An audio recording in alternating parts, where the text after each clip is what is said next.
Assalomu alaykum hammaga qiziq to'g'ri erkak kishilarga sep qanday yasaladi. Mashina qilib yasashyapti. Hatto o'qlari burovoydan ekan, 5 shovni qalin temirlardan. Orasi mana 25 santimetrdan tegdi uporlari. Bir mostli ham bo'lmadim deganda 1 tonna yuk bemalol olar ekan. 1,5 tonagacha mana ish jarayonlari ketadi. Mostlarini tayyorlashyapti.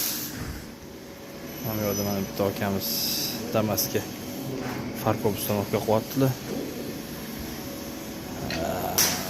Xohlagan razmerda, xohlagan turda yasab berishadi. Biz ham zakaz berganmiz mana.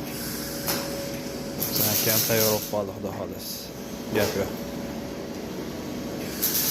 Kimga qiziq bo'lsa, aloqaga chiqaverasizlar. Nomerlar mana.